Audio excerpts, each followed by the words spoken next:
case of Gabby Petito.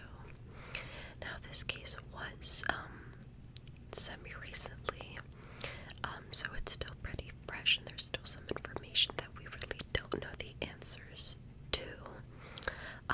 But I have just collected everything that is known for this video. And before we begin, if you would like more ASMR content from me, I do have my original ASMR channel that is always linked in the description down below. And also, as always, my notes and my script are going to be on this side of the screen, which is why I'm going to be looking over there a lot during the video. So let's just get started. So, Gabrielle, or Gabby Petito, was born on March 19th, 1999 in Long Island, New York. Raised in Blue Point, a small village in Suffolk County, Gabby was the youngest of 6 children in her family. Her early life was marked by a strong sense of creativity and a passion for the arts. Gabby was known for her outgoing personality and overall optimism.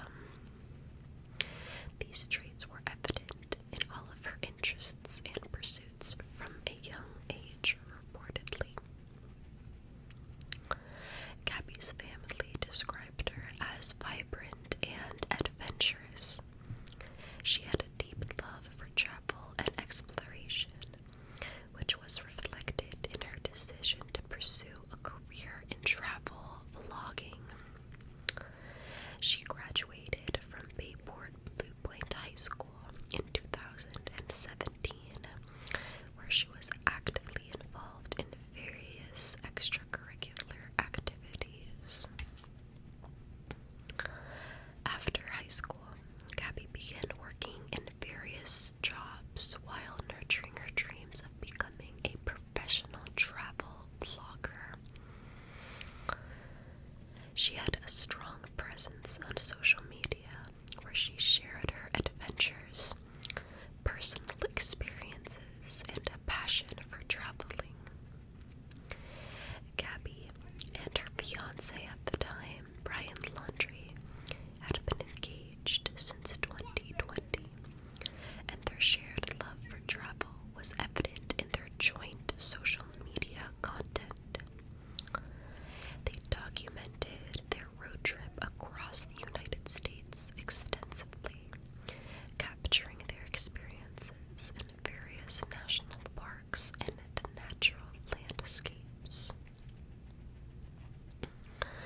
Gabby had a close-knit family and maintained a strong connection with her parents and siblings. Her social media presence, filled with photos of scenic locations and positive messages, reflected this enthusiasm for travel. Now let's talk about the second person involved in this case, which is her then fiancé at the time, Brian Laundrie. Brian Laundrie was born on November 18th, 1997 in Bayport, New York, just a few years before Gabby Petito. He grew up in a suburban environment with his family, which included his parents, Christopher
and construction, while nurturing his love for the outdoors like Gabby.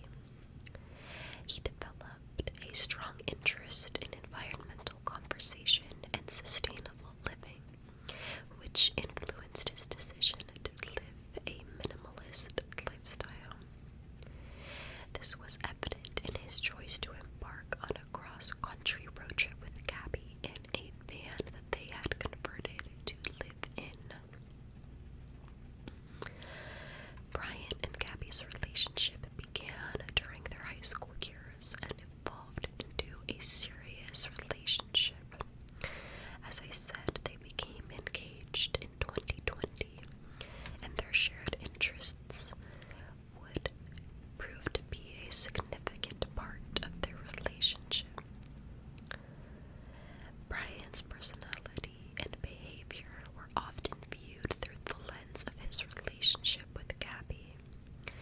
Their social media presence portrayed a couple deeply engaged in their travel experiences, often sharing scenic views and personal moments from their journey. While their public personas were characterized by a sense of adventure, private aspects of their relationship were less visible to the public.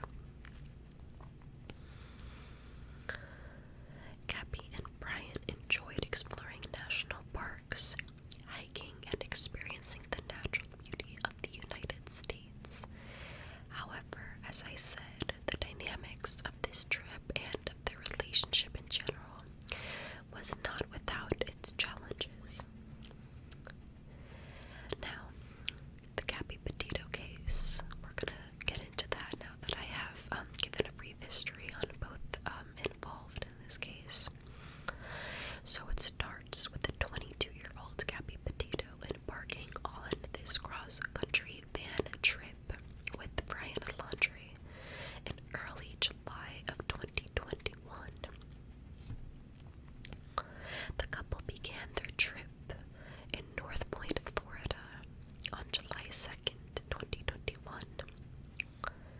They traveled through various states, including Colorado, Utah, and Wyoming, visiting national parks such as Rocky Mountain National Park, Arches National Park, and Yellowstone National Park.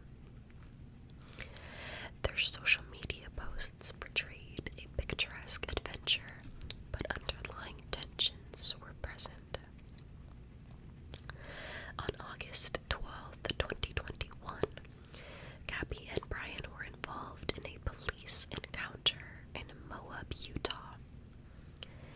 The incident began when a witness reported a possible domestic disturbance to police. Police body cam footage from the encounter shows Gabby Petito visibly distressed and crying. She described an argument with Brian and mentioned that the altercation was part of a larger pattern of conflict in their relationship. Although the police assessed the situation and separated them for the night, no charges were actually filed, and Gabby was placed in a hotel while Brian stayed the night in the van.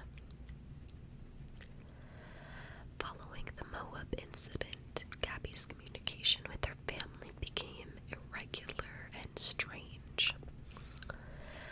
On August 24th, 2021, Gabby sent her mother, Nicole Schmidt, a text message stating, "No service in Yosemite," which was strangely cryptic and short for her daughter. Gabby had planned to meet her family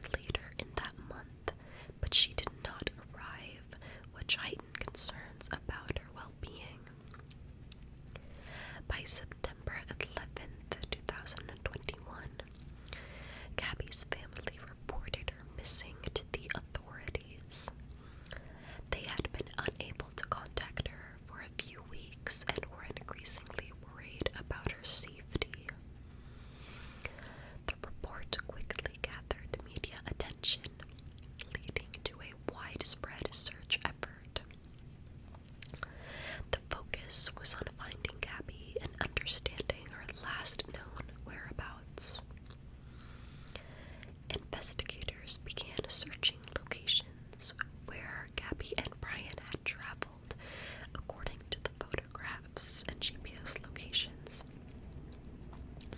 including the national parks and remote areas.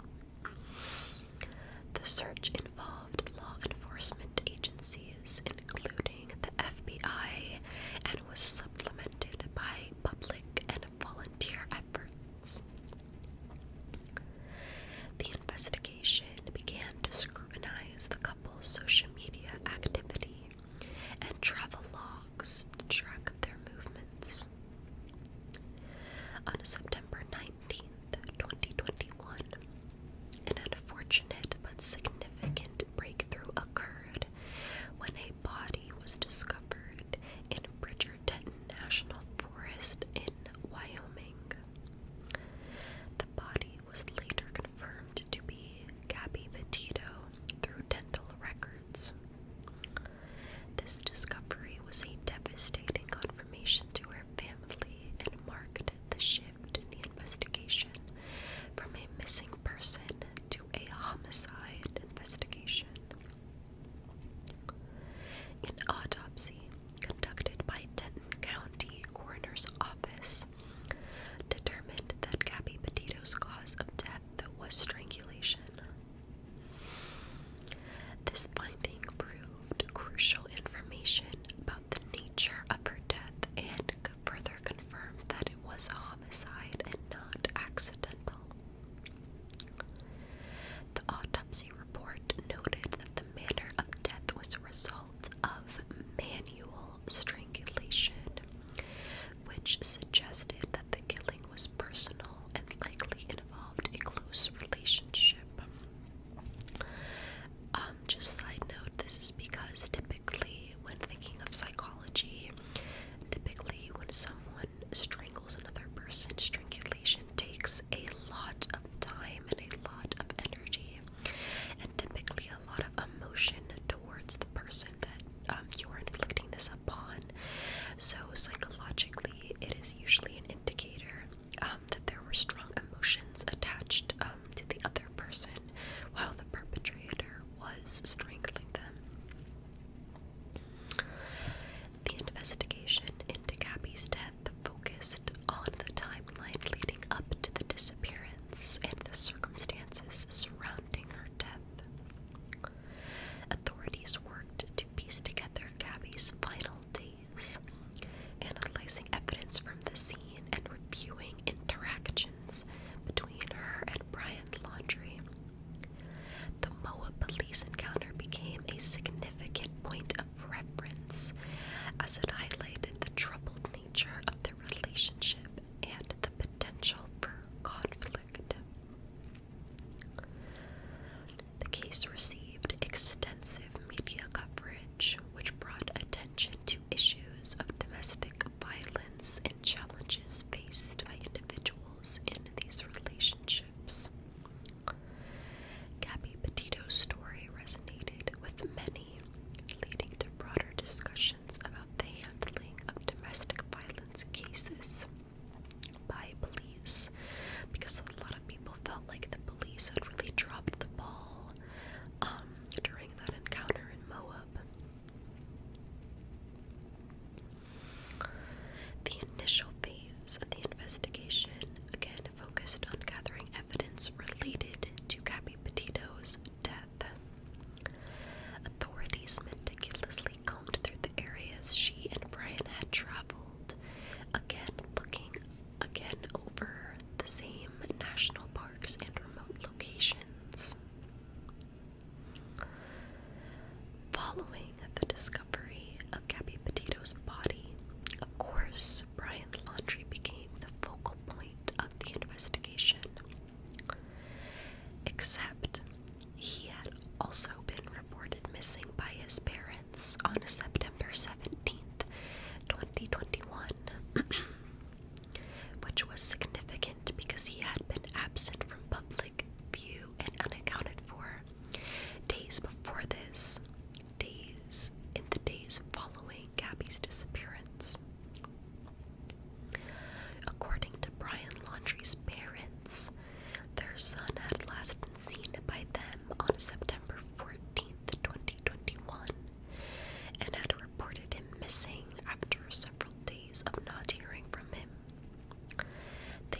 initially claimed that he had left the family home to go for a hike in the Carlton Reserve, which was a vast wilderness area near Northport.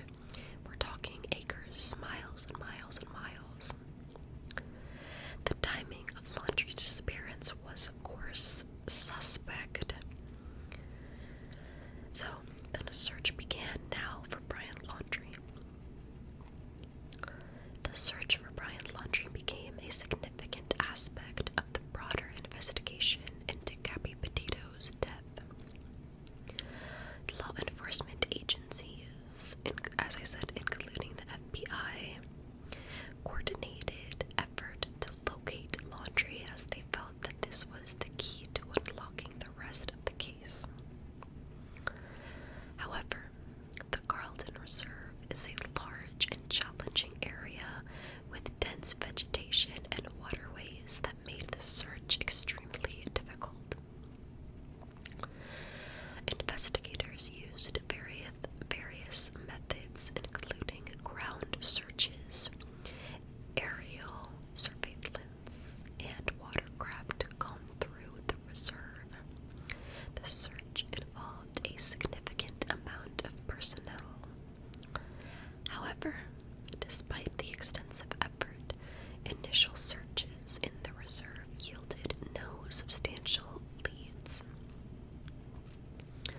During this search, investigators also reviewed Brian Laundrie's financial transactions and communication records to track his movements up until his supposed disappearance. Laundrie's credit card and bank activity were scrutinized to determine if he had used any financial resources or made any purchases that could provide clues as to his whereabouts.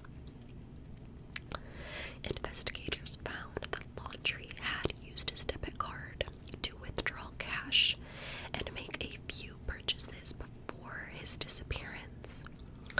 However, these transactions did not point to a clear trail in terms of his location or where he was planning on going.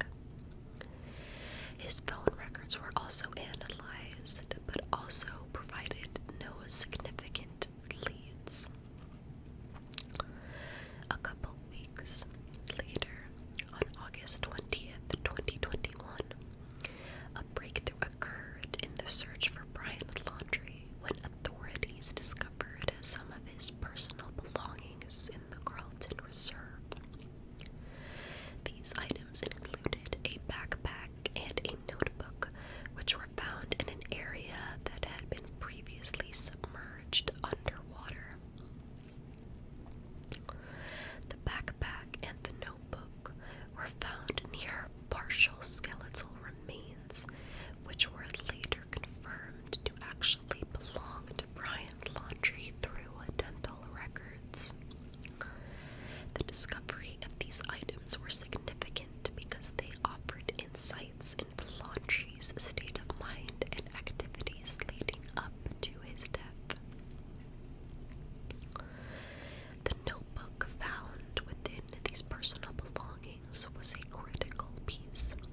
hard facts that we have on this case, it does sort of leave you with a lot of questions and sort of an unfinished feeling, I guess you could say. But I do want to delve into a few theories on the entire situation, especially including what could have happened to Gabby Petito. And again, these are all theories, these are all alleged. So the first theory is, of course, you can probably guess, domestic violence leading to homicide. One of the most widely discussed theories is that Gabby Petito fell victim to domestic violence, which ultimately led to her death. This was supported by various accounts, including the body cam footage released by police that captured a volatile altercation between Petito and Laundrie, as I said, in Moab. Experts in domestic violence often note that such situations can escalate rapidly, and the presence of abuse could have created a dangerous situation that ended in Gabby's death. The physical and emotional toll of such abuse might have contributed to a tragic outcome. In this scenario, the theory posits that Laundrie, who had been in a highly stressful situation and potentially under some kind of psychological strain, could have acted violently in a moment of rage and strangled Gabby Petito to death before dumping her body and then committing suicide. Another theory is actually accidental death. So this other theory states that Petito's death could have resulted from an accident rather than a deliberate act of violence. Proponents of this theory suggest that Petito and Laundrie may have been involved in a physical altercation that accidentally escalated into a fatal situation. This theory is supported by the fact that Petito's remains were found in a remote and challenging terrain. It's possible that an accident or a misjudgment in a wilderness setting could have led to her demise. In this case, Laundrie's behavior post-incident could have been an attempt to cover up or distance himself from a tragic accident rather than a premeditated act of violence. So this is kind of the same as the first theory that I spoke about, except in this one, some people think that it was an accidental sort of thing rather than something that he thought about and wanted to do, even though I don't personally believe that, as, like I said before, it takes an extremely long time to strangle someone. It is extremely difficult to accidentally strangle someone. Another theory is actually foul play by an unknown third party. Some theorists speculate that a third party may have been involved in Petito's death. This theory suggests that she encountered an external threat, such as a stranger with malicious intent, who then killed her. This perspective is bolstered by the idea that remote national parks can be a place where people with harmful intentions might be encountered. And if you think about it, it is sort of the perfect place for such a crime.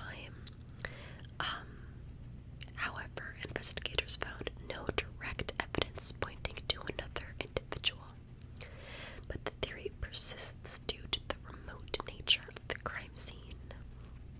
As I said, if you think about it, then a national park is kind of the best place to commit this type of crime. If you're a predator and you see a girl, and maybe her and Brian had gotten separated because they were in a fight, and she just came across the wrong person, and Brian Laundrie fled because he knew how it would look, and he probably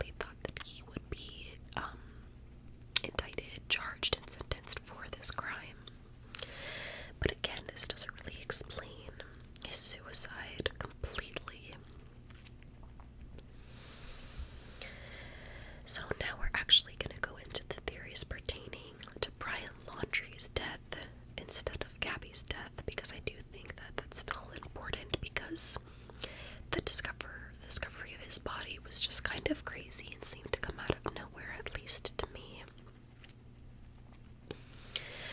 So of course the first theory, but even though it's the official ruling, is that he died by suicide. This is supported by the evidence found at the scene, such as the gun and the bullet wound in his head. Another theory suggests that Laundrie's death could have been accidental. It is argued that Laundrie's death may have resulted from a mishap while he was in the wilderness. The challenging conditions of the Florida swamp where his body was found could have led to an accidental death. So people basically think that perhaps he was trying to shoot an animal or shoot something and accidentally shot himself. Again, even though that doesn't make a whole lot of sense, I still did want to include every theory that people talk about. Now, the last theory that I'm going to be discussing is actually one that I think could possibly have happened, which is actually foul play in the death of Brian Laundrie. So according to theorists who believe this theory, Laundrie could have been targeted by someone with a motive to harm him. This theory relies on the idea that Laundrie's disappearance was well-timed and coincided with a high-stress period, which may have made him vulnerable to external threats. So basically, people think that someone could have heard of the case of Gabby Petito's case, put the pieces together that with 99% certainty it was Brian Laundrie who had committed this act on this poor innocent girl. Someone maybe saw him in the wilderness and then decided to take justice into their own hands and shoot him themselves, and then plant the gun beside the body to make it look like a suicide. As I said, I do think this is plausible, as in it makes logical sense and could have happened, but I don't 100% believe that that happened either. Now, of course, the most plausible, most likely explanation for this entire case was that Brian Laundrie did strangle Gabby Petito, whether accidentally in a fit of rage or on purpose, and then went on the run and decided to end his own life because of any reason. He could have been scared of prosecution, he could have been scared to go to jail, he could have preferred dying instead of going to jail. There are a lot of things that could have contributed to this. I do wish that we had exact excerpts of what was found in his notebook, although that's not been released to the public. But according to reports, it does suggest guilt, and he does talk about Gabby in it. Reports say that it's not a direct confession, but alludes. But yeah, that is this case, and unfortunately, as I said, there are a lot of questions still in this case. It doesn't really have a absolute answer or ending. Unfortunately, at least for me, I feel like justice wasn't served in any capacity. Especially not just the fact that Brian Laundrie never had to endure a trial, but also the fact that Gabby Petito's parents will never actually know what happened to their daughter. But that is all for me tonight. I hope that you guys did enjoy this video, and as always, if you have a case that you would like me to cover, please comment it